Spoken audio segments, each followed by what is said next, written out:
comigo, o meu dia está em perfeita vitória, eu já vejo a vitória, os anjos do Senhor estão acampados ao meu redor. Eu não temo, não temerei. Às vezes a pessoa teme um advogado, tem medo até de abrir a correspondência. Quanto tipo de medo? Tem medo de ser assaltado? Tem pessoas que têm medo do gato preto. Tem pessoas que têm medo de passar debaixo de escada. Aqui ninguém tem esses medos, amém, igreja? Tem pessoas que têm medo de sair de noite. Outras têm medo de dia. Outras têm medo de andar de avião. Outras têm medo de navio. Meu amado, aonde você estiver, Deus estará contigo. Não temas. Tanto tipo de medo. Eu tenho medo de casar e não dar certo. Eu tenho medo de não ser feliz. Eu tenho medo de abrir um negócio por conta própria.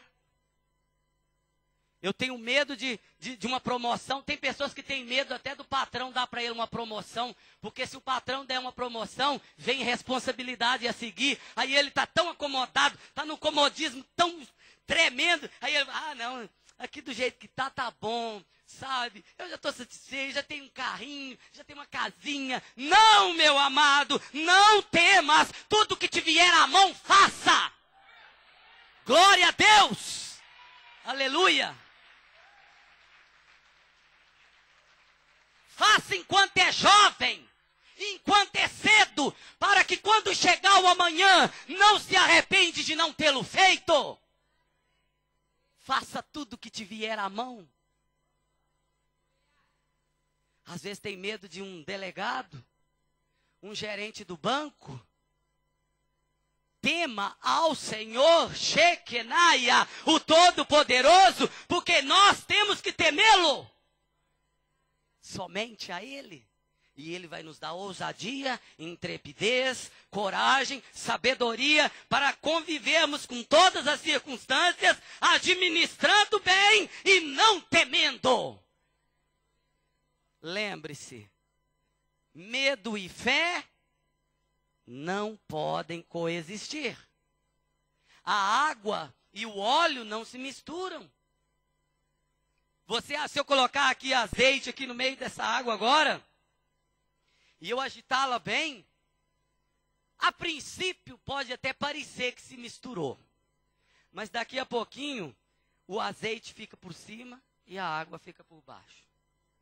Fé e medo não combinam. Repita assim comigo: eu tenho fé, não temerei. Aleluia. Se um cristão dá lugar ao medo, ele não está manifestando a fé em Jesus Cristo. Um cristão não pode dar lugar ao medo. Não pode, medo nenhum. Pastor, mas isso é difícil. Mas não é impossível. O medo não pode te impedir de sonhar, não pode te impedir de planejar, não pode te impedir de casar, de namorar, de ter filhos, de ser um empresário, de ser um homem de negócio. O medo não pode te impedir de ser o pastor de uma grande igreja, de ser um grande líder, de ser um grande pai de família, uma mãe de família, um grande ministro de louvor, um grande músico, um grande pregador. O medo não pode te impedir. Nós não temeremos. O medo traz muitas ruínas. A pior coisa é ter medo na vida de muitas pessoas. Isso causa tormento. Todos os dias eu preciso confessar: não temo, o Senhor é comigo. Com essa confissão nós estamos o quê? Acendendo a luz. Que luz? A luz da fé. E o que acontece quando nós acendemos a luz? Quando você acende uma luz, o que acontece?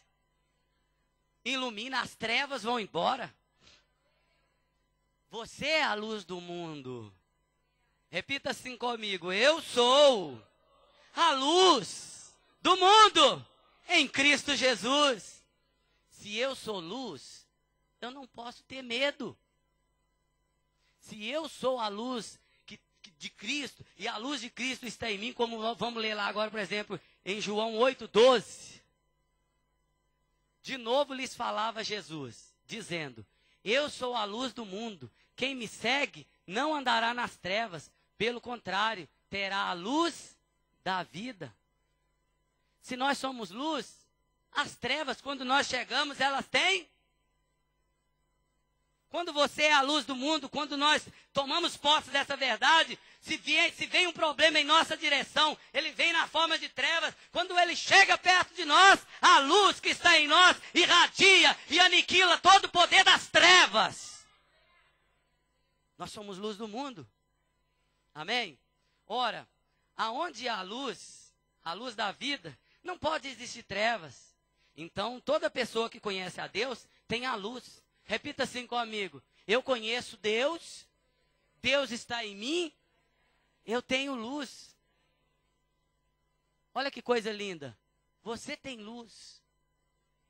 E se você tem a luz de Jesus em você, meu amado, você é mais que vencedor. Você pode todas as coisas. Você vai conquistar. Vai reinar em vida. Vai superar essas crises. Vai superar toda barreira. Porque a luz de Jesus está em você. Glória a Deus. Vamos ler lá em Salmo 119, 5. Tomara sejam firmes os meus passos, para que eu observe os seus preceitos. Meu amado, se eu não tiver passo firme, eu vou obedecer os preceitos do Senhor? Se eu não for firme na minha convicção, se eu não for firme na minha confissão, se eu não for firme na minha fé, firme nos meus propósitos, eu vou estar em sintonia com os preceitos do Senhor? Sim ou não? É por isso que cada dia da manhã você tem que confessar: não temerei, porque o Senhor é comigo. Quando nós meditamos em Isaías 41:10, voltamos lá novamente, está escrito, Isaías 41:10, de novo: não temas, porque eu sou contigo. Não te assombres, porque eu sou teu Deus. Eu te fortaleço, e te ajudo, e te sustento com a minha destra fiel. Meu amado, por que Deus começou esse versículo com essa ordem? Tipo um mandamento: não temas. É porque quando nós tememos, nós perdemos a confiança na fé, e isso apaga. E o inimigo das nossas almas, ele vai querer aproveitar a circunstância para intimidar. Aí você pensa assim junto comigo, porque nós sabemos que Jesus lá na cruz do Calvário venceu o poder do diabo. Poder do diabo só é vencido na vida dos filhos de Deus que são obedientes a Ele. Porque quando nós não obedecemos a Deus, nós analisamos lá no livro de Tiago que fala: resiste ao diabo e ele fugirá de vós. Sabemos que tem muita coisa em nós, que o mal habita em nós, que a nossa carne é inimiga contra Deus. Mas nós sabemos também que nós temos que ser vigilantes no Senhor. Não podemos dar lugar. E quando nós não confessamos, quando nós não tomamos posse dessa verdade, nós estamos simplesmente a deixar que tragédias do dia a dia se infiltrem na nossa mente. Trazendo o quê? Medo. E Deus, Ele não quer uma igreja medrosa. Ele quer uma igreja poderosa. Uma igreja que verdadeiramente fale, confesse e tome posse dos seus milagres. E é isso que Deus tem para essa igreja. Em 1 João 4,18, está escrito assim. 1 João 4,18. No amor não existe medo. Antes, o perfeito amor lança fora o medo. Ora,